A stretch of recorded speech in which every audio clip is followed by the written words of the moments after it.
はい。それでは本日の講義に入ります。えっと、農業問題というのはですね、農業が、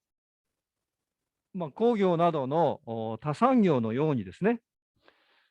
資本性的な企業が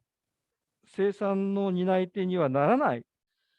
というところから生じてきた問題であって、で、そういう農業問題をですね、扱うのが農業経済学なんですよということをですね、2回ほど前から皆さんに、させていただいているところです。まあ、あの、農業以外の多くの産業ではですね、次第に資本性的な企業が支配的になっていきます。そういう傾向がある。で、そうであるにもかかわらずですね、農業では、農民が分解してですね、農業が資本性的な企業によって営まれると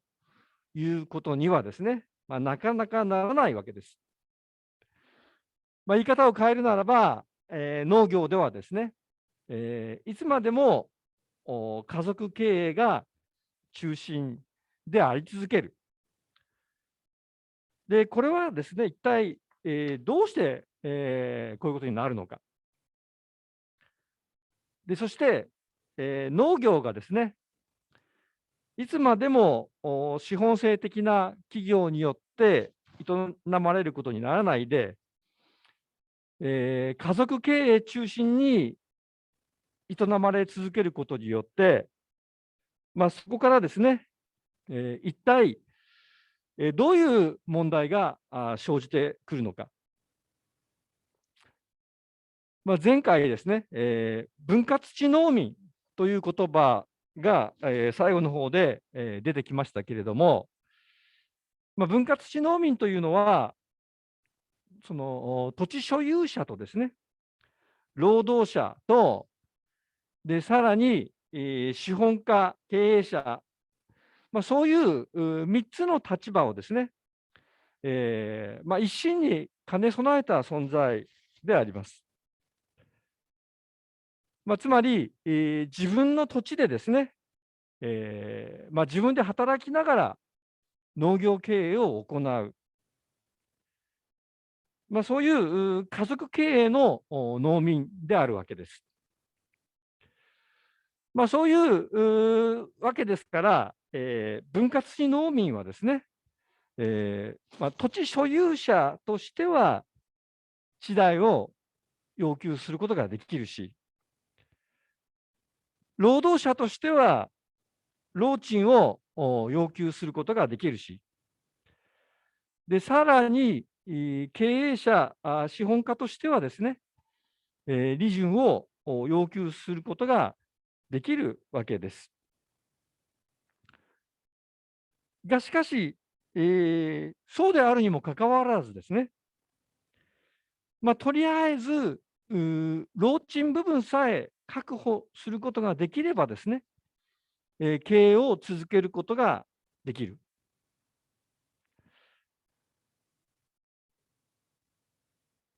この点がですね、利潤がなければ経営を続けることができない、資本性的な経営と比べた時のですね、分割地農民の強みになっていて、どっこい、粘り強くですね、生き続けるわけであります。ただですね、皆さんも聞いたことがあるかもしれませんけれども、現代の日本ではですね、企業的な法人経営が出てきております。こういった状況を見てですね、農業が資本主義化して、農業問題が解決しつつあるのではないかという印象をですね、持っている方もいらっしゃるようです。がしかし、現代の日本で出てきている法人的な法人経営がですね、資本性的な経営であるのかどうかということはですね、現在、学会で、検討中の問題であります。ですから、そういう問題に関心のある方はですね、どうか、農業経済学に取り組んで、自分で、研究してみてくださいということをお願いしたいというふうに思います。そういうことで、話を進めますが、え19世紀からですね、20世紀への変わり目の頃にはですね、すでに工業の世界ではですね、大企業が成立していました。こういうふうに大企業に取り囲まれている状況はですね、家族経営中心の農業にとってはですね、非常に不利なものでありました。前回も、そして前々回も紹介しましたが、代表的な一例としてですね、シェーレという現象があるわけです。シェーレというのは、もともとはですね、ドイツ語でハサミのことなんですけれども、しかしですね、シェーレという言葉を広辞苑で引くとですね、この資料のように書いてあるわけです。すなわち、その独占化した産業部門とですね、非独占部門との価格差がですね、ハサミを開いたような形に、全時増大する現象、特に、工業製品価格と、農産物価格との間で、強く現れる、ハサミ上価格差とあるわけです。つまり、シェーレというのは、大企業の工業製品は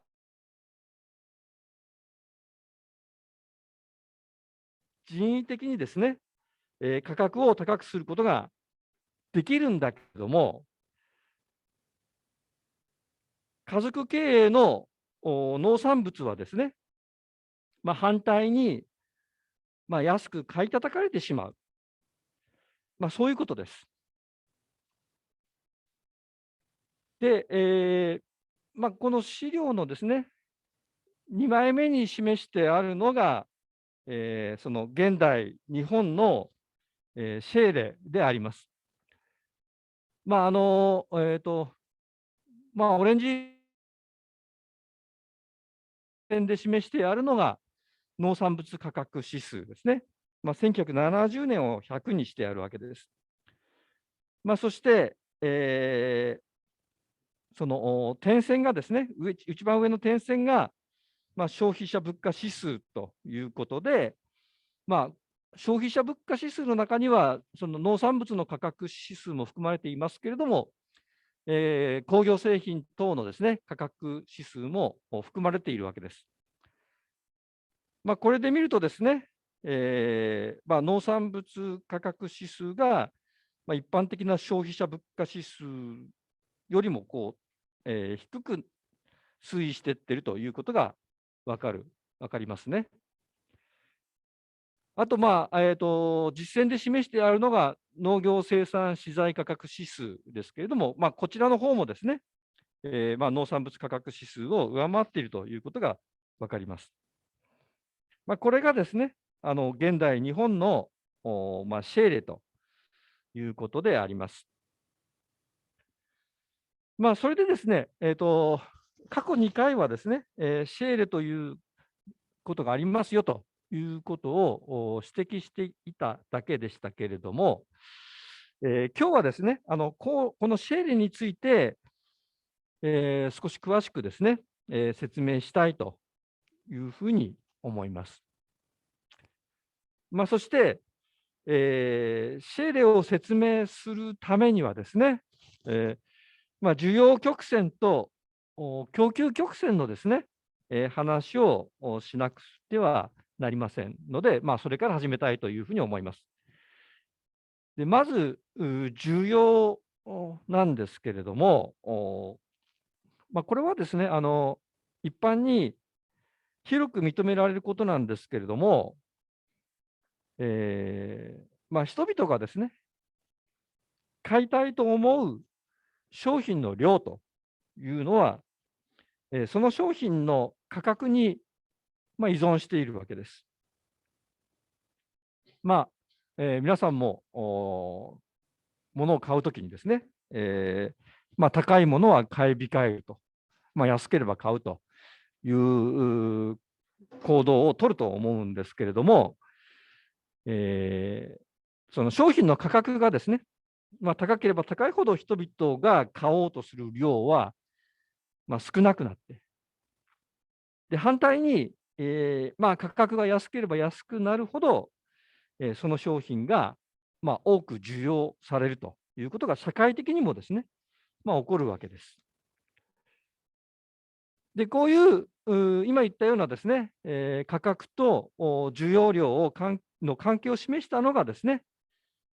この資料の需要表です。ここではですね、数値は、この講義のために作ったものを示してありますけれども、ある商品1個あたりですね、価格が500円の時にはですね、社会の中に、この商品に対する需要がですね、1ヶ月につき90万個あるということを、この表は示しているわけです。でところが、価格がですね、下がって、100円になるとですね、これそれその需要が増えて、1ヶ月あたり200万個になるということです。そして、この需要表をですね、この図のように、示したものが、需要曲線と呼ばれているものです。需要曲線はですね、こういうふうに、右に行くに従って、下がっているわけです。右に行くに従って下がっているのは、価格が下がると商品がよく売れるようになるということを示しているわけですね。はい。で、次にですね、需要から供給の方に移ります。で、この表はですね、供給表です。そして、この図はですね、今の供給表を、図にしたものです。で、こちらの方は供給曲線と、呼ばれています。で、供給曲線はですね、需要曲線とは反対に、右肩上がりになっているわけです。つまり、価格が上がるとですね、生産者の生産意欲が高まって、あるいは、生産者自体がこう増えてですね、社会の中での生産量が増えて、供給量も増えるわけです。で、この図はですね、需要曲線と、供給曲線をですね、一つの図に、まとめてですね、均衡価格が、どのようにして決まるのかということを示しているものです。この図の中で、例えばですね、商品が1個あたり、500円であるとするとですね、この社会の生産者は、1ヶ月にこの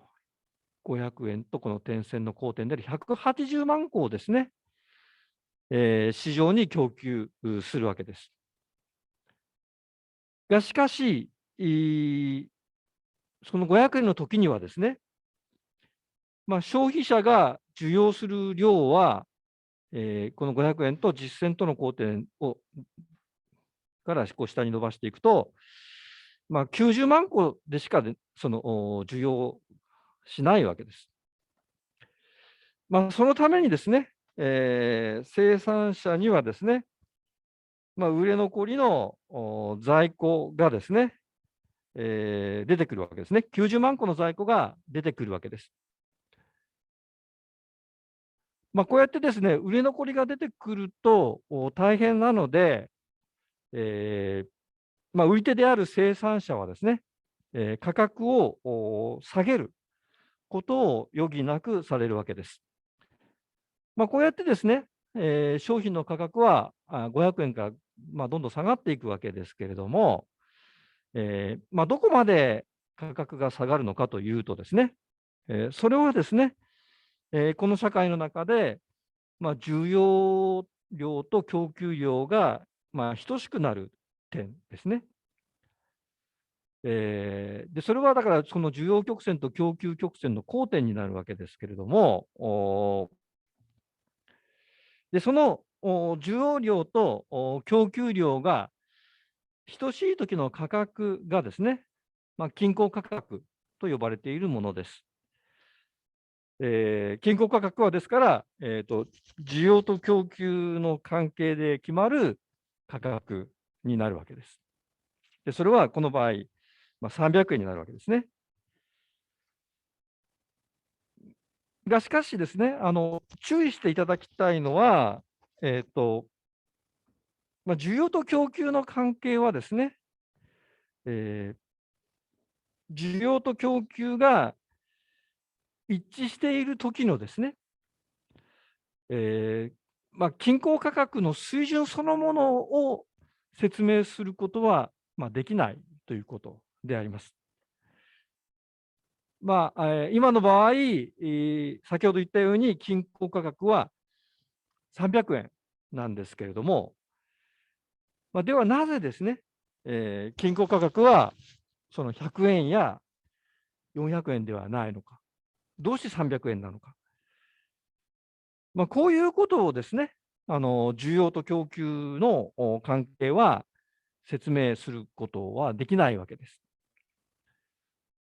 そこで登場してくるのがですね、労働価値説でありまして、労働価値説のものの考え方ではですね、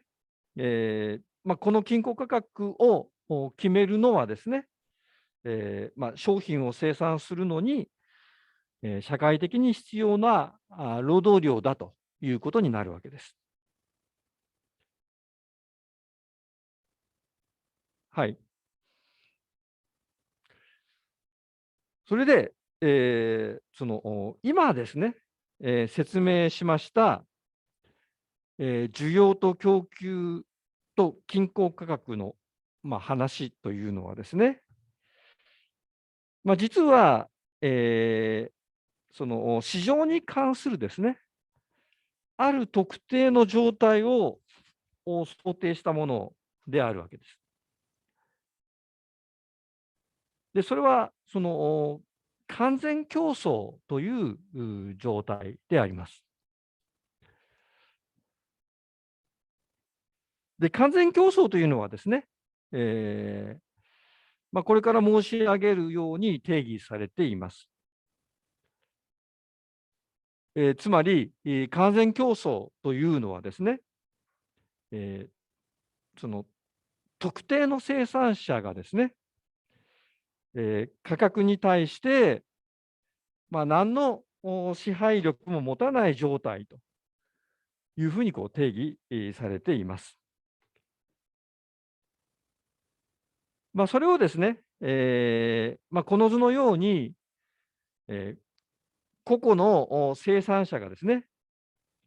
ここに示してあるような水平な需要曲線と直面している状態と言い換えることもできます。先ほどですね、社会全体の需要曲線は、右下がりなんだというふうに申し上げましたけれども、完全競争の状態のもとにおける、個々の生産者はですね、価格に対する支配力を持っていないので、個人的にはですね、こういう水平の需要曲線と直面しています。つまり、生産者はですね、いくらですね、生産量を変化させても、価格は変化しないわけですね。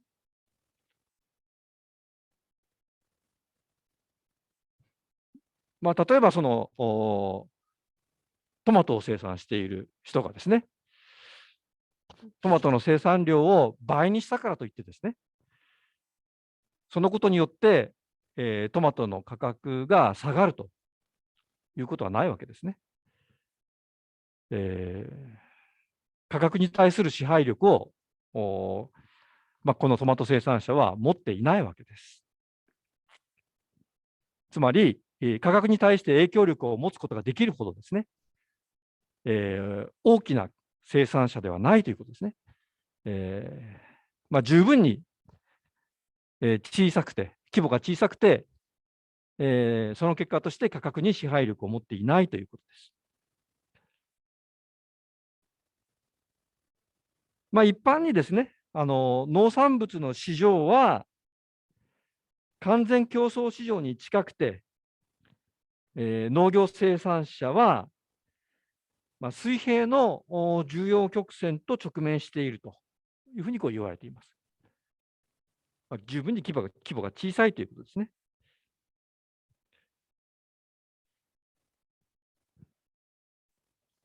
はい、そこで次にですね、この完全競争の状態を前提にしながらですね、生産者が自分の生産量をですね、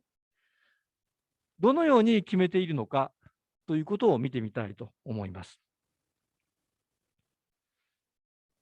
で、その場合ですね、限界費用という概念をですね、新たに紹介しなくてはいけません。この限界費用というのはですね、追加的なワンロットの商品を生産するのに必要な、追加的な生産費のことです。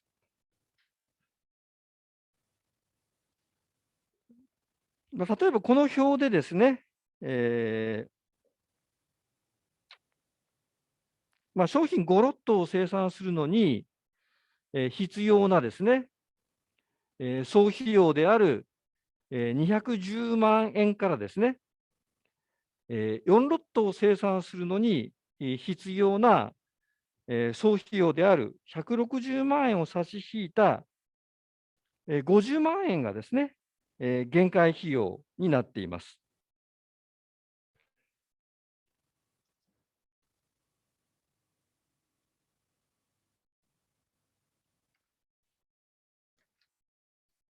で、この図はですね、限界費用を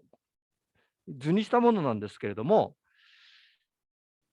限界費用というのはこの点線で示してありますが、結局はですね、右上がりになっていきます。どうして、限界費用が右上がりになっているのかというと、ここにですね、以前に説明、したことがある、収穫低減法則が、影響しているからなんですね。つまり、例えばですね、土地の面積を固定しながらですね、労働のような他の生産要素の投入を増やしていってもですね、えーその限界生産性は徐々に下がっていくわけです。したがって限界費用が徐々にこう増えていってるわけですね。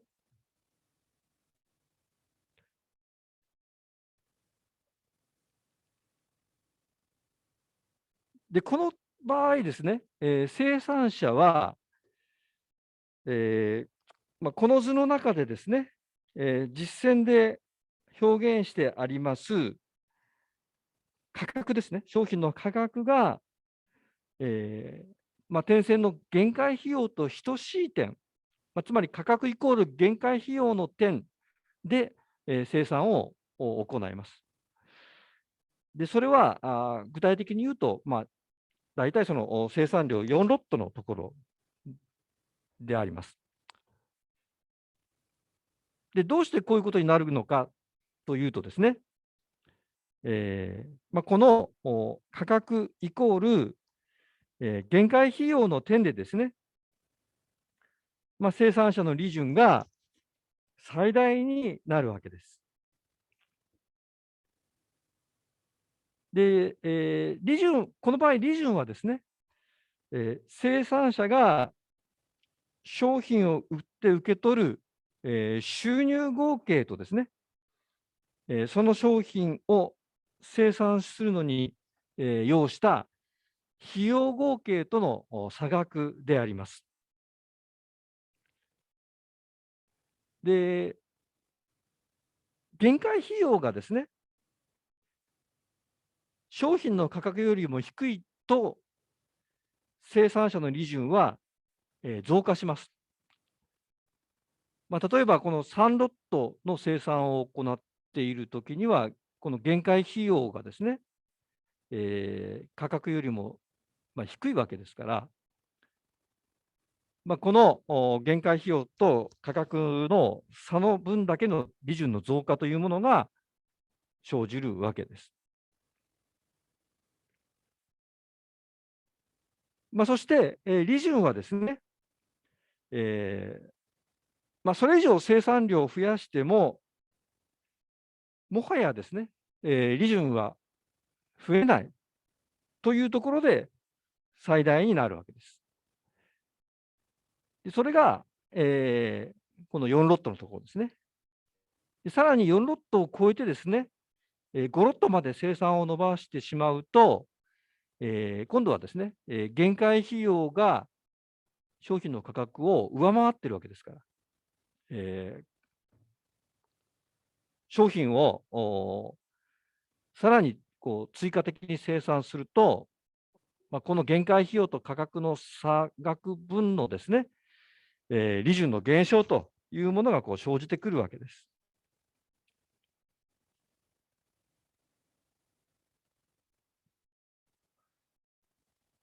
はい。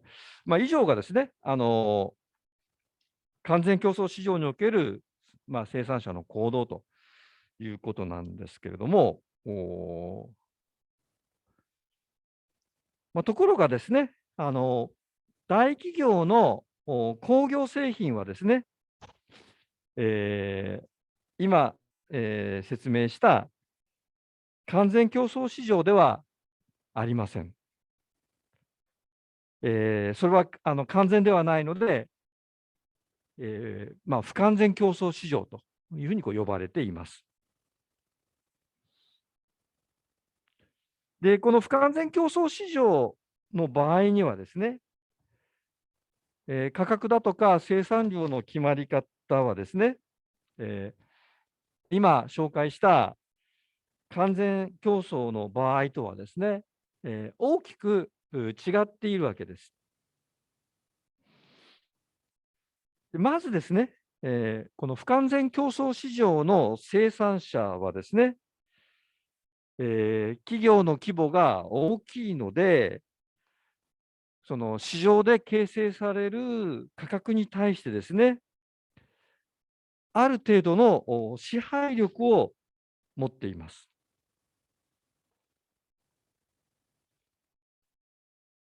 こういう状態をですね、個々の企業がそれぞれですね、この図に示してあるような右下がりの需要曲線に直面している。と、言い換えることもできます。つまり不完全競争市場の生産者というのは、その先ほどのトマトの生産者とは違ってですね、生産量を増やすと、えー市場に商品が溢れてですね、商品の価格が下がるという状態をですね、引き起こすことができるわけです。それぐらい規模が大きいということです。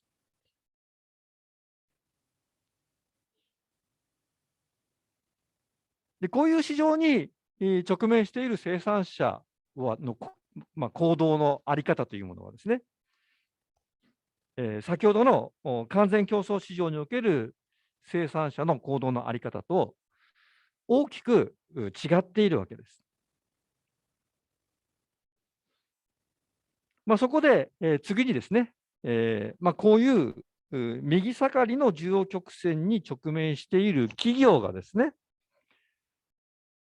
自分の利潤を最大化、極大化するために、一体そのどういう行動を取るのかということを見てみたいというふうに思います。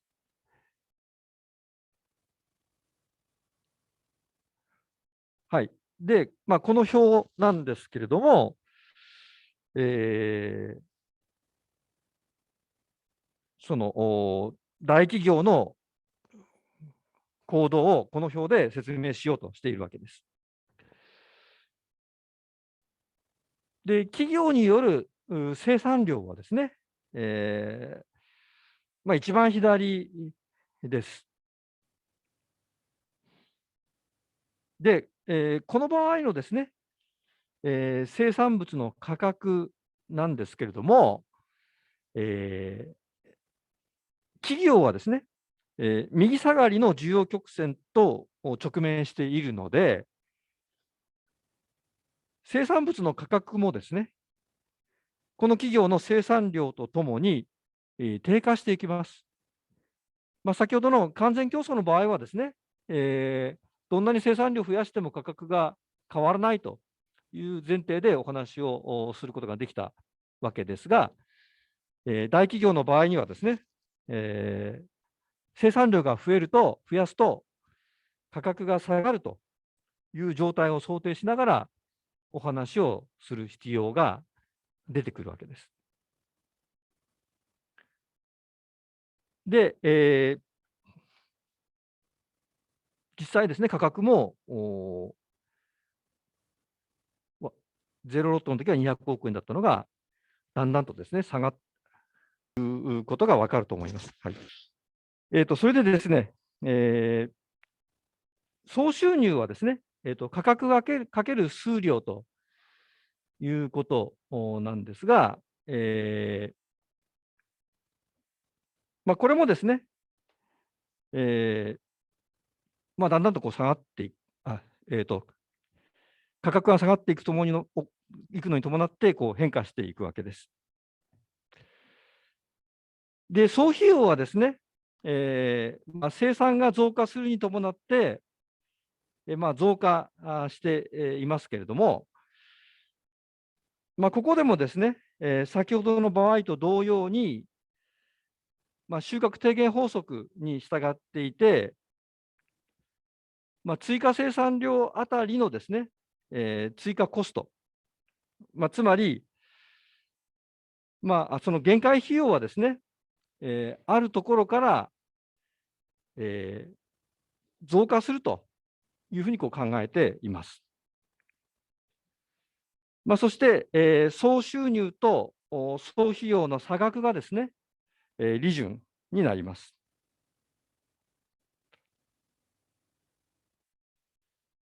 で、この場合もですね、企業は、利潤が最大になる点で、生産を行いますけれども、えそれはですね、この表の中で、その生産量が4ロットのところですね、4ロットの時に、利潤が230億円になっているわけです。費用はですね、ゼロロットのところでも、145億円かかっています。で、これはですね、生産しなくてもかかる費用があるからなんですね。で、それをですね、まあ、あの、通常固定費というふうに言っています。で、固定費というのはですね、機械や建物など固定資産の費用だとかですね、あるいはその借入金の利子などです。で、それに対して、生産量とともに、増加する費用のことをですね、通常変動費というふうに言っています。原料だとかですね、燃料とかっていうものは、変動費であります。ただですね、あるものが、変動費であるのか、それとも固定費であるのかはですね、時間軸をどう取るかによって変化するわけです。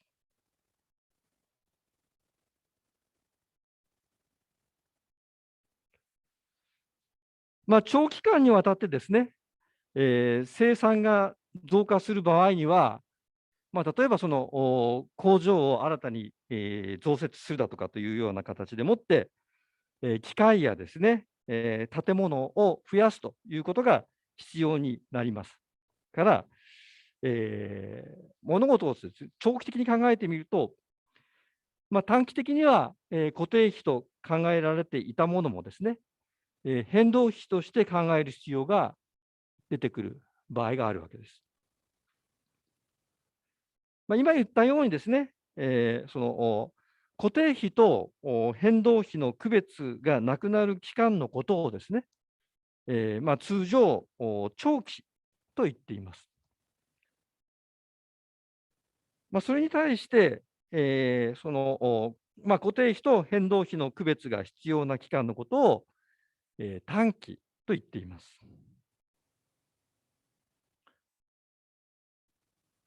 はい。それで、少し話が脇道にそれたので、この表の説明に戻りますけれども、この利潤がですね、最大になる点でですね、どういう特徴があるのかということを、見てみたいというふうに思います。で、まずですね、利潤が最大になる点ではですね、限界費用と、それから追加生産量あたりの収入である、限界収入とがですね、等しくなっています。限界収入というのはですね、今、突然新しく出てきた言葉なんですけれども、限界収入というのは、追加生産量あたりの収入のことで、例えばですね、この表では、商品5ロットを販売して得られる500億円からですね、4ロットを販売して得られる480億円を差し引いて得られる20億円がですね、限界収入であるわけです。利潤が最大になる点ではですね、この限界収入とですね、限界費用が等しくなっています。先ほど完全競争の下では、限界費用と価格が等しいところで、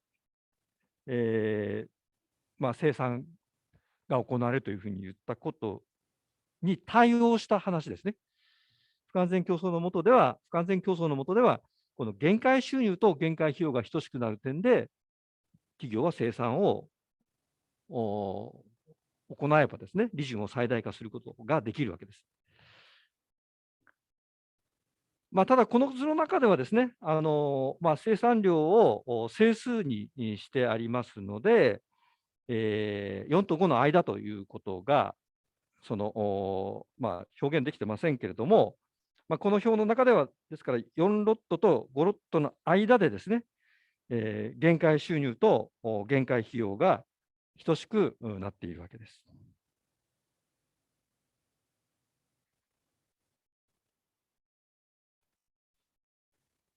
で、ところで先ほどですね、完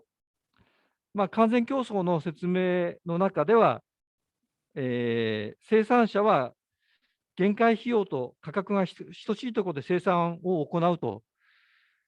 ということだったんですが、仮にですね、この説明をですね、この不完全競争の場合にも、そのままですね、持ってくると、どういうことになるのかというとですね、その場合、この企業はですね、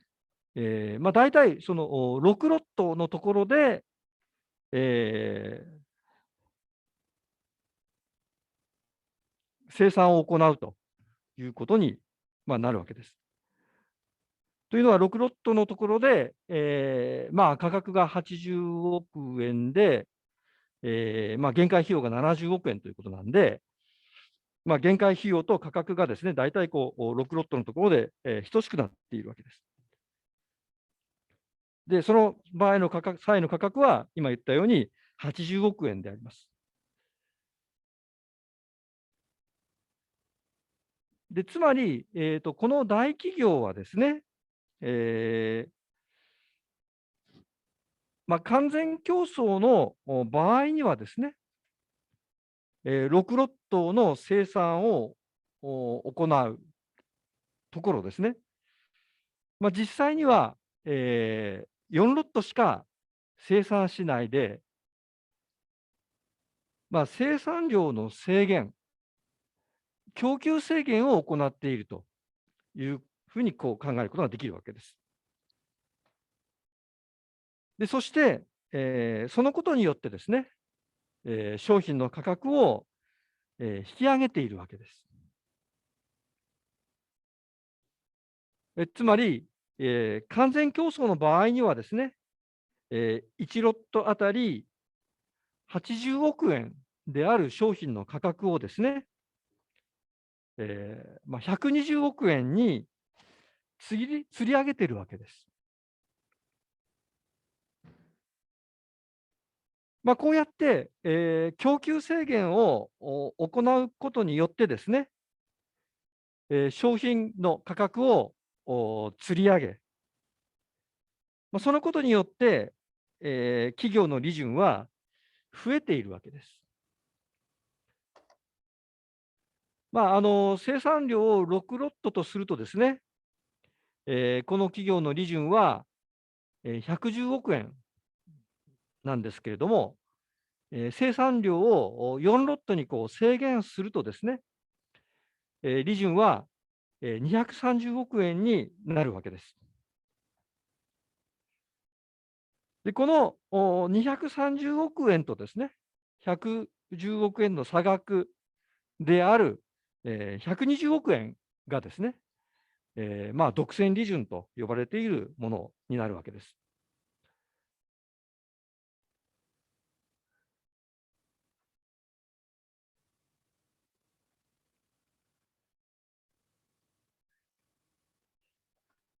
つまり、不完全競争市場における大企業はですね、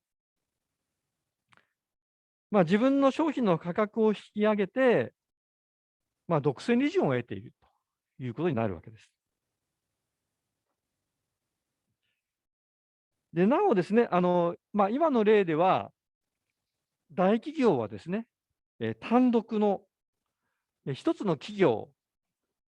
でしたが、実際にはですね、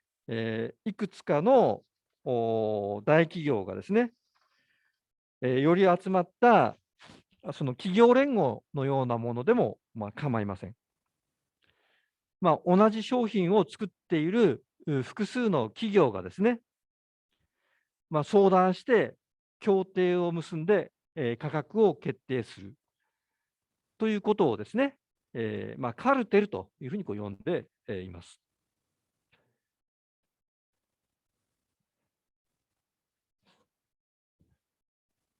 はい。で、以上でですね、大企業の工業製品は、独占利潤を上乗せしてですね、ある程度、価格を人為的に高くすることができるということの説明を、終えることにします。まあ、あの、独占利潤の説明についてですね、さらに、じっくり勉強してみたいと思われる方はですね、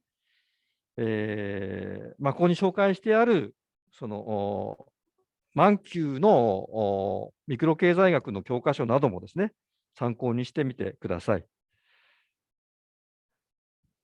ただですね、シェーレという現象にはですね、独占利潤、企業の独占利潤ということ以外にも、いろんな側面があります。例えば、家族経営の農産物はですね、安く買い叩かれてしまうのは一体どうしてなのかという問題があります。で、さらに、労働価値説との関係ですね。つまり、大企業の独占利潤と、それから、安い農産物価格がですね、共に存在しているという状況をですね、どうやってですね、その労働価値説と、矛盾なく、説明することができるのかという問題です。こういった問題について、ご関心がある方もですね、ぜひ、自分で勉強していただきたいというふうに思います。その場合ですね、ここに書いてある、ルドルフ・ヒルファーディングという人が書いた、1926年の本なんですけれども、金融資本論という本のですね、第15章が、その第15章の章のタイトルは、資本主義的所得権の価格決定というタイトルがついている章ですけれども、割と取っかかりとしていいのではないかというふうに思いますので、お勧めしたいというふうに思います。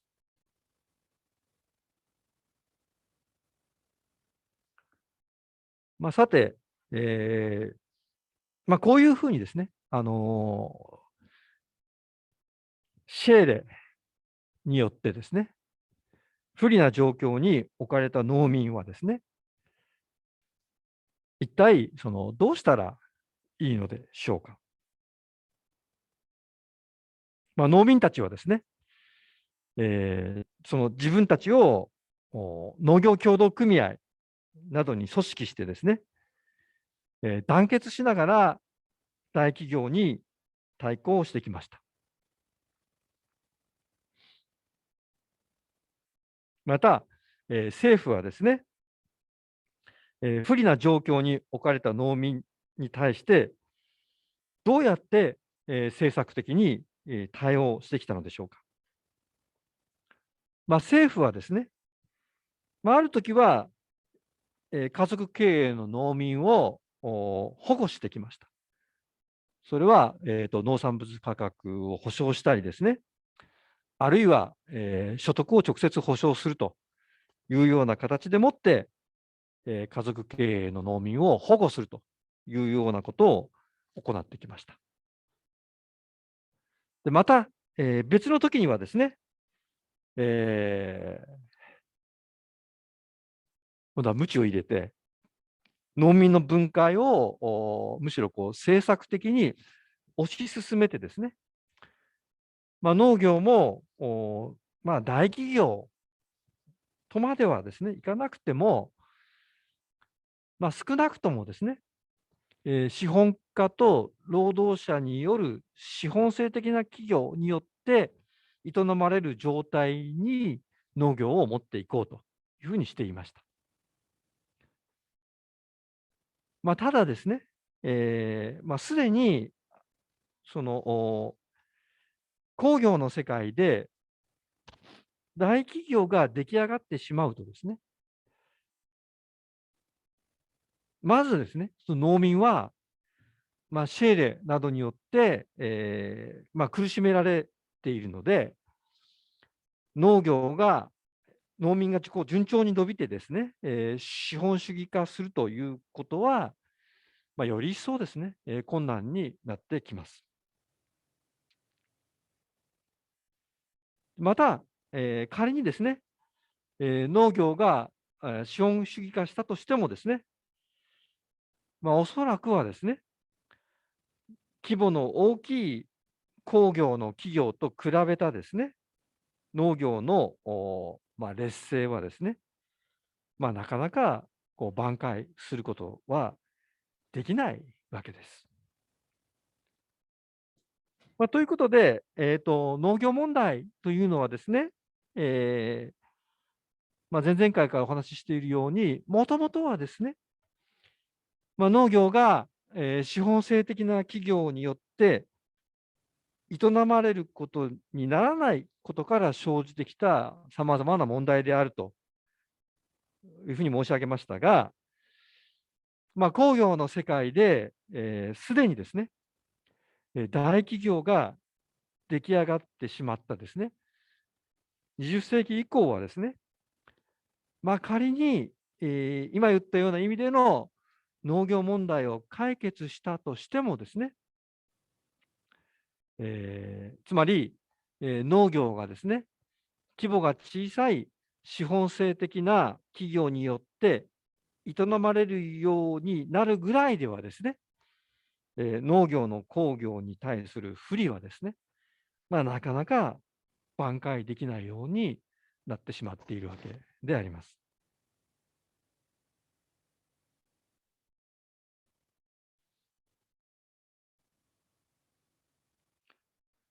ところでですね、こういう農業問題というものを、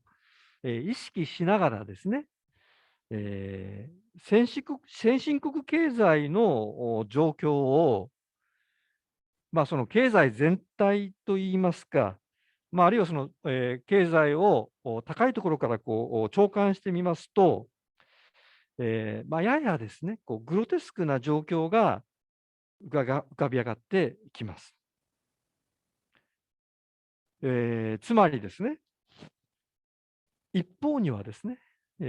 大企業による工業などの近代産業がそびえ立っています。がしかし、他方にはですね、え依然としてですね、家族経営的な、つまり大企業と比べると、非常に小さな規模の経営によって営まれている農業があります。この大企業とですね、規模の小さい農業との力の差というものはですね、これは歴然としているように見えるわけです。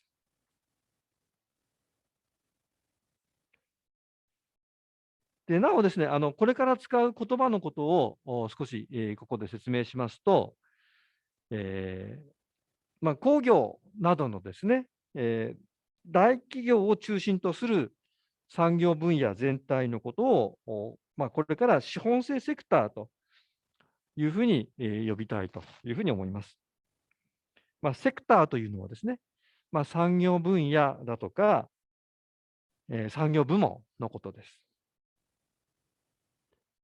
こういう資本性セクターに対して、家族経営的な農業分野のことをですね、これからその農民セクターと呼びたいというふうに思います。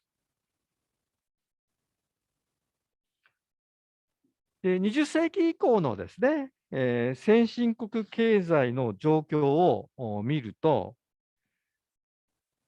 今言った2つのセクター、つまり、資本性セクターと農民セクターとがですね、相並んでいる状況が見えてきます。しかし、その資本性セクターと、農民セクターとはですね、全く没交渉に、お互い無関係に併存しているわけではもちろんないわけです。それどころか、資本性セクターと農民セクターとはですね、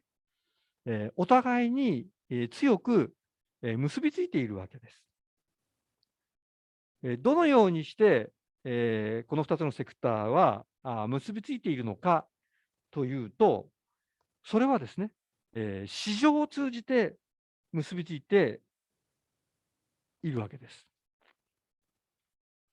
で、こういう状況を前にしながらですね、その資本性セクターと農民セクターとこう結びつける、ここに書いてある5つの市場というですね、ものの考え方が出てきます。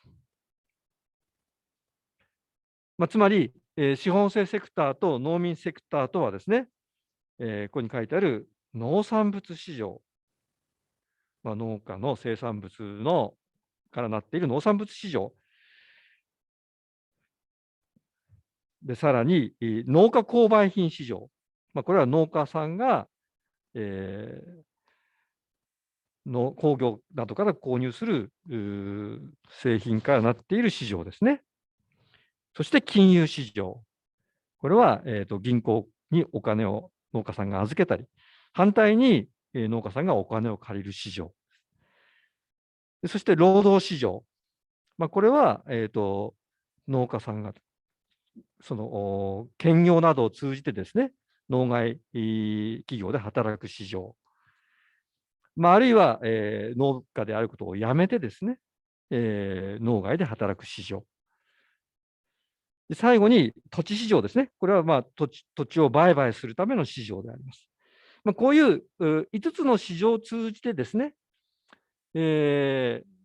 の資本性セクターと農民セクターとはお互いに結びつきながらですね、影響を与え合っているわけです。で農業経済学というのはですね、この資本性セクターと農民セクターとのですね、市場を通じた関係の学であると、日本で、提案されたのはですね、東京農工大学とも関わりの深かった、近藤康夫先生という方であります。で、それはこの本ですね、ここに書いてある1932年の農業経済論という本の中で、述べられました。で、この近藤先生のですね、お考えをさらに発展させて、先ほど、紹介した5つの市場という考え方をですね、最初に、まとまった形で提案されたのはですね、河村美学という先生であります。河村先生はですね、東北大学経済学部出身で、北大の農学部でですね、教鞭をとっておられました。そして、この5つの市場ですね、これら5つの市場を対象する学問としてですね、農業市場学、うちの大学にも農業市場学研究室というのがありますけれども、農業市場学という学問がですね、農業経済学の中でですね、一つの独立した分野として、確立していったわけであります。それまではですね、市場論といいますと、商業システム論とかですね、マーケティング論が中心であったですけれども、今申し上げたような、その資本制社会における農民という観点からですね、農業市場学を体系化する道を開いたのはですね、河村先生の功績であります。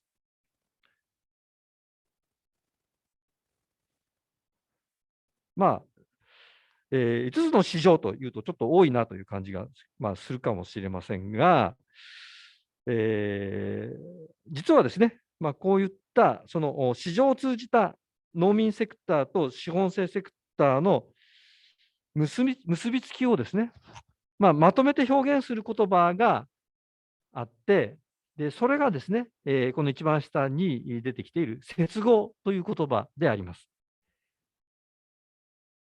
で、この接合というのはですね、英語で言うと、アーティキュレーションがですね、その社会科学で使われる際の、訳語として、定着してきているものであります。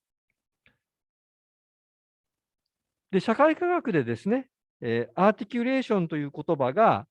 使われ出した最初はですね、国はフランス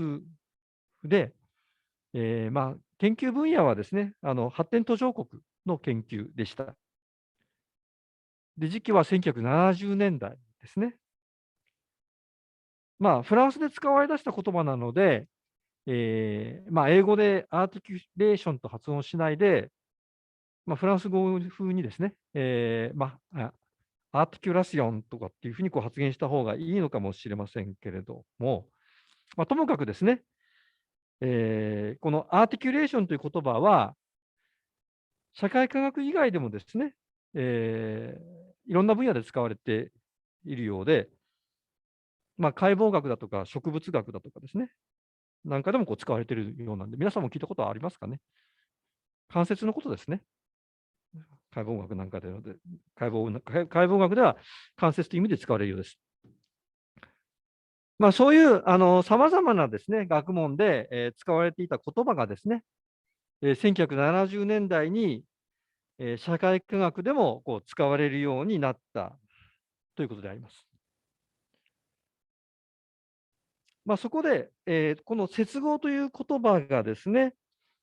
社会科学で使われる際の定義をですね、ちょっとここで、2つ紹介させていただきたいと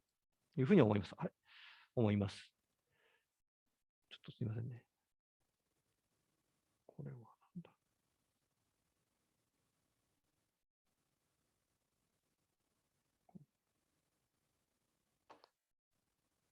すみません。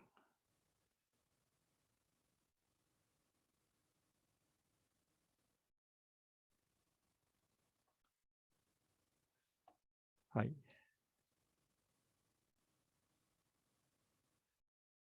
今日はなんかどうもちょっと不手際が多いですね。はい。接合という言葉が社会科学で使われる際の定義をですね、2つ紹介させていただきます。ちょっとですね、例によっては分かりにくい文章かもしれませんけれども、我慢して聞いてください。で、一つはですね、毛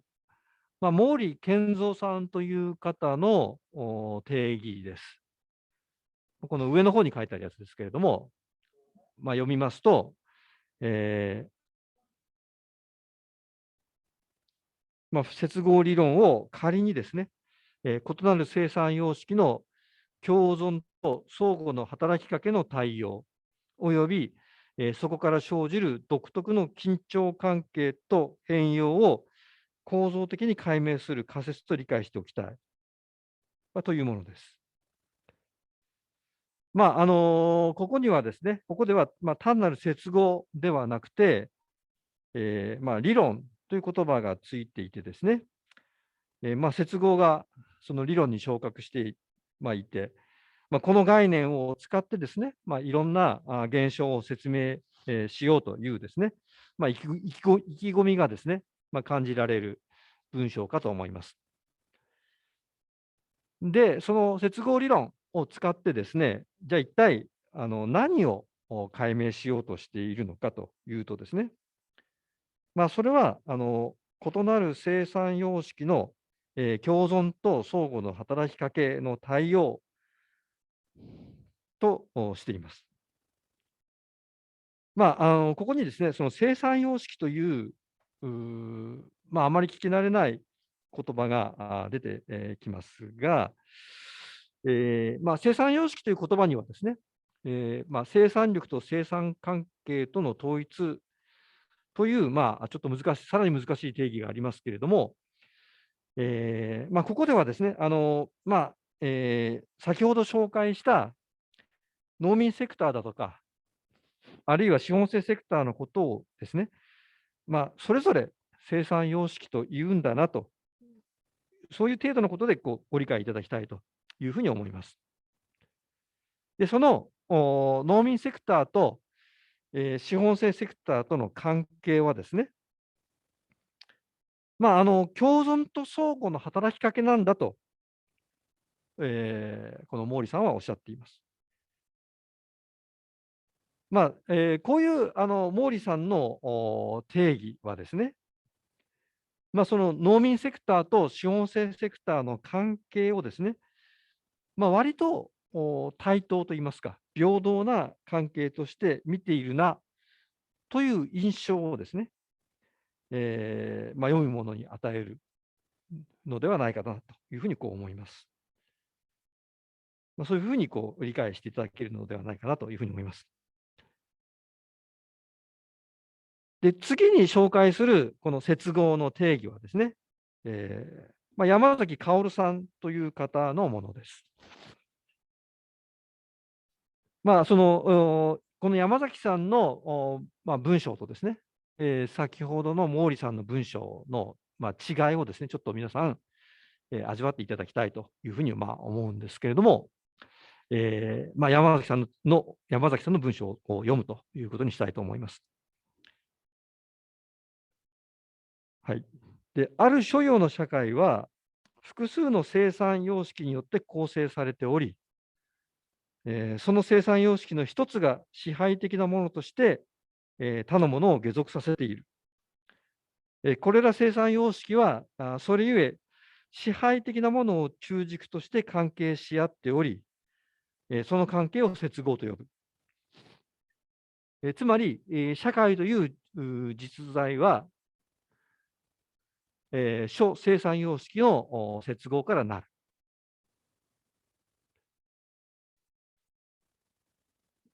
よろしいでしょうか。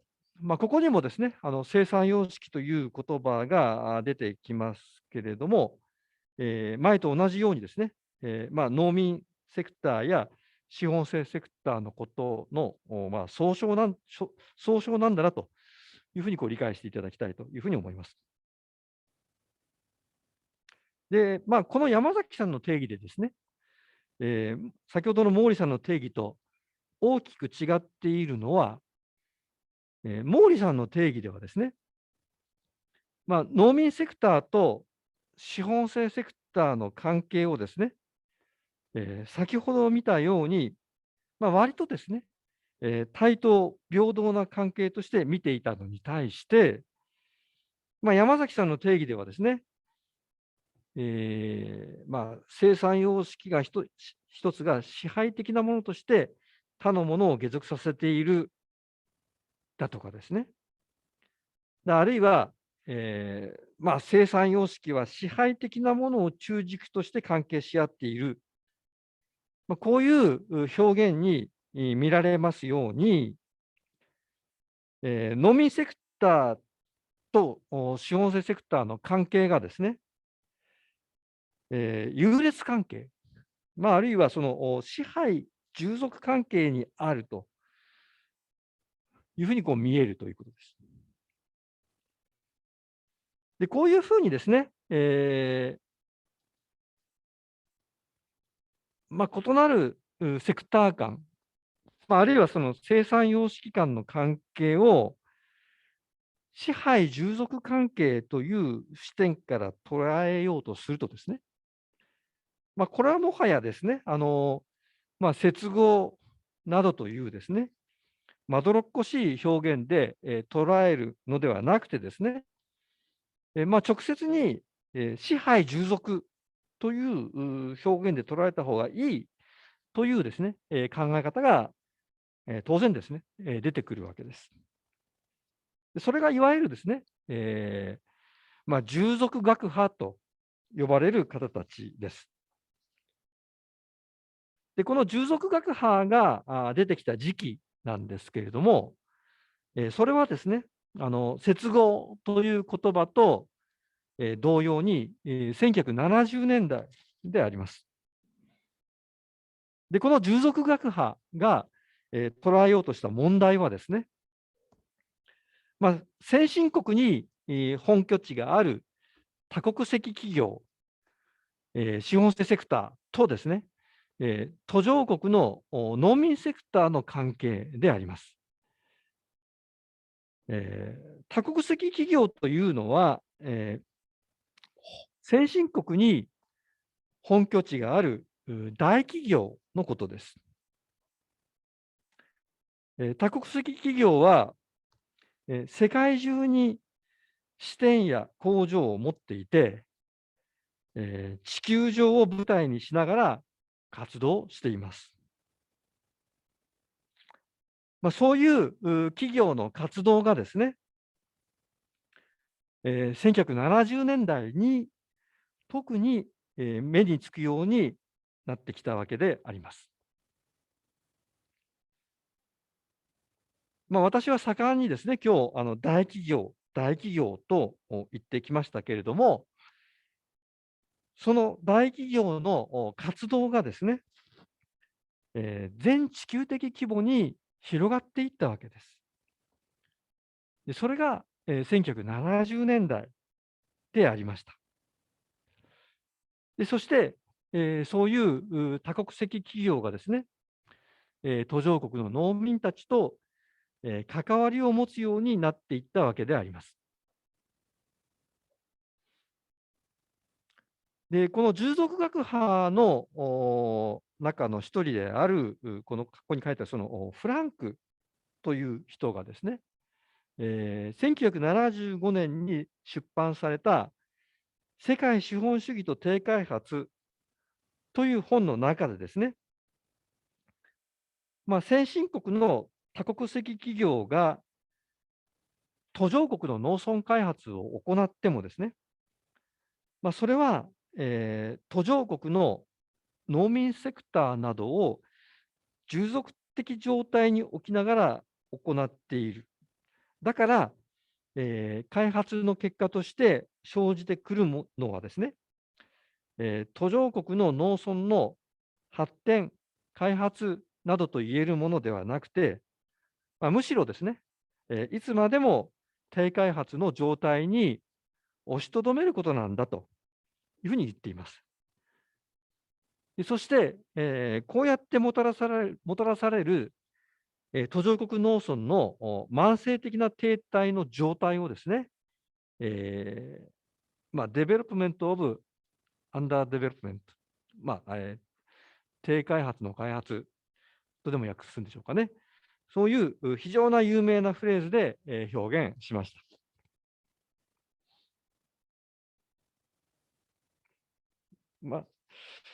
で少し話をまとめますと、資本性セクターと、農民セクターとはですね、5つの市場を通じてお互いに結びついています。がしかし、その結びつき方の捉え方はですね、論者によってやや、ニュアンスの違いがありました。農民セクターと資本性セクターとの結びつきをですね、接合という概念で、捉えようとする場合にはですね、どちらかというと、農民セクターと資本性セクターとの関係をですね、対等、平等なものとして捉えようという観点が入っていたと思います。そして、その対極にあるのはですね、従属学派でありました。従属学派は、資本性セクターと農民セクターとの関係を、支配、従属関係と見ていたわけであります。こういうニュアンスの違いはですね、どういう問題を捉えようとしているのかということによって、生じてきているものと思います。で、この講義ではですね、やや折衷的なんですけれども、支配、従属関係をも含めて、接合という概念で捉えたいというふうに思います。先ほど山崎薫さんがですね、接合という概念の中に支配従属関係も含めていると紹介しましたが、それとですね、この講義の立場は同じということであります。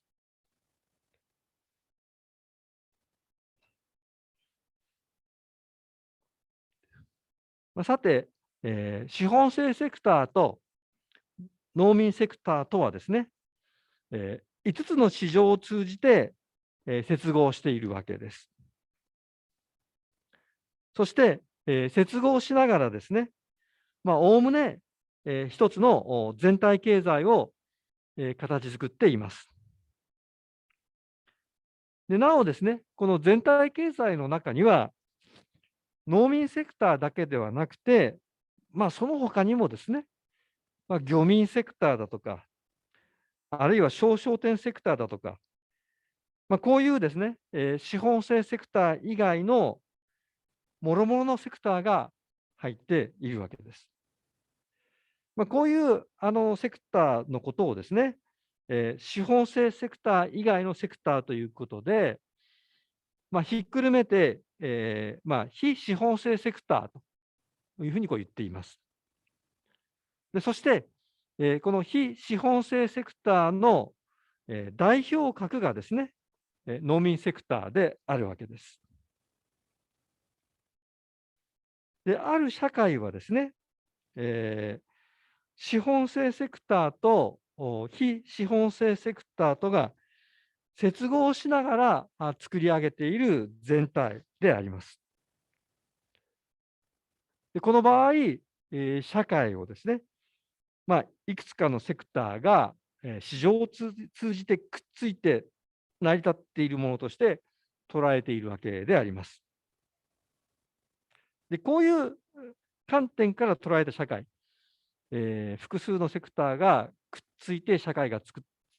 られているという観点から捉えられた社会のことを、私たちは普通ですね、社会構成体というふうに呼んでいるわけです。ここに書いてますけども。社会構成体というのは、社会をですね、いくつかのセクターが、くっついて、成り立っているものとして捉えているわけです。つまり、資本性セクターと、農民セクターに代表される非資本性セクターとはですね、5つの市場を通じて、接合しながらですね、一つの全体、社会構成体を形作っているわけであります。で本日はですね、シェーレという現象について、少し詳しく説明、しました。そして、非資本性的な農民セクターと、資本性セクターとがくっついてですね、接合しながら、でさらに他の、非資本性セクターも、合わせながら、一つの全体社会を作っているということを申し上げました。でそして、そうやって、出来上がっ